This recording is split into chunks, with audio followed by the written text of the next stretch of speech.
Okay, so after your cast on and your first setup row, which was knitting one through the back loop and slipping one with the yarn in front all the way across the row, setup row number 2 is just knit one, slip one with the yarn in front all the way across the row. And I've actually already done that on this piece, so I'm ready to start setup row 3, which starts the same way. We're going to knit one, bring the yarn to the front, slip one as if to purl, bring the yarn back to the back, and knit one. And if you wanted to, you could place a stitch marker here because that's going to mark your selvage stitch. And from now through the rest of the pattern, those first 3 stitches are going to be knit one, slip one as if to purl with the yarn in front, knit one. And now we're going to introduce a slip one yarn over. So we're ready to do a purl stitch next. I have my yarn in front and we're going to slip that stitch. And now we're going to give it an extra yarn over before we do that next knit stitch. And what happens when we do that is we've got this yarn over here that actually kind of goes around that purl stitch. If you look, one leg of the yarn over is on this side of the stitch and the other leg of the yarn over is on the other side of the stitch. So this yarn over goes with that stitch. Some designers will call that a shawl. It is not its own stitch. It goes with that that purl stitch, and that's going to come in, that's going to be important in our next row. So we're going to continue that way across the row. I've got my yarn in front. I'm ready to slip purlwise. Then I'm going to do that yarn over again before I do my knit stitch. And once again, you can see that yarn over goes with that purl stitch. So we're going to do that the rest of the way across the row until the last 3 stitches. So I'm slipping with the yarn in front, then doing a yarn over and a knit stitch, slip one with the yarn in front, yarn over, knit stitch,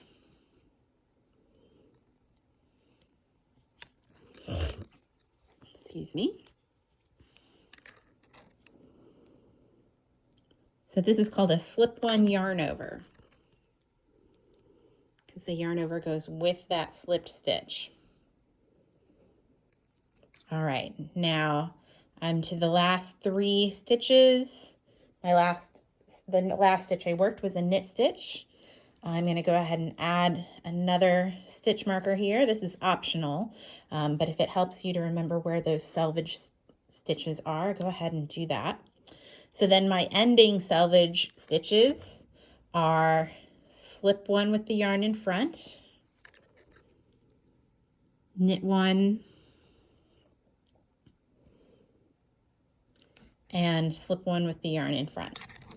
So your selvage stitches, every row is going to start with knit one, slip one with yarn in front, knit one, and every row is going to end with slip one with yarn in front, knit one, slip one.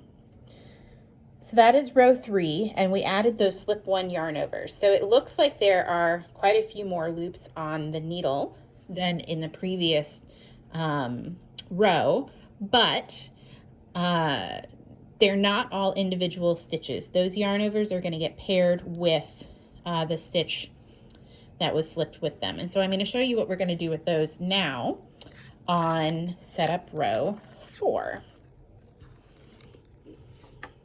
So we've got our unwieldy needle here. We've got our 3 selvage stitches. So that's going to be knit one, slip one with the yarn in front, Knit one.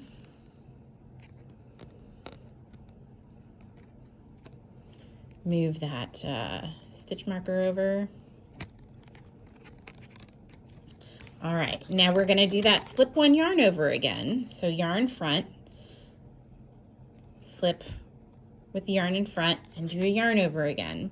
But now we're to our knit stitch, and it's the knit stitch along with that yarn over wrap or that shawl that we did in the previous round, and we're going to knit those together as if they are one stitch, or as if we're knitting two together,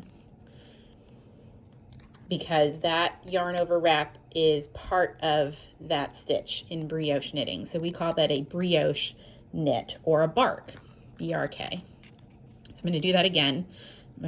Yarn front, slip one with the yarn in front, yarn over, and then I'm going to bark. So I've got that knit stitch along with its shawl or its yarn over wrap. So the rest of the way across this row, I'm going to slip one with the yarn in front, yarn over, and then I'm going to bark. I'm going to knit that stitch along with its yarn over.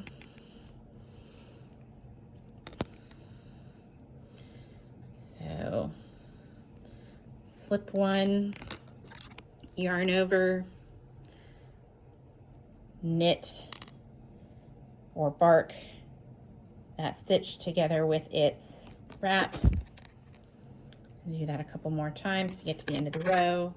Slip one yarn over, bark, brioche knit the stitch along with its wrap, slip one, yarn over, brioche knit. Now I'm at my stitch marker and my last 3 stitches. So my selvage again is going to be slip one purlwise. Now this time we're not doing the yarn over, it's just a slip stitch. And then knit, and then one more slip stitch with yarn in front. And that is your 4 setup rows. And what we just did in setup row 4 is gonna be the basic pattern that we follow through the rest of the pattern. That sequence of slip one yarn over and then barking, knitting that stitch together with its wrap, that's the basic stitch. Slip one yarn over, bark, slip one yarn over, bark. That's gonna be the rest of our pattern for the most part. And in the next video, I will show you the increase and decrease that we're going to do.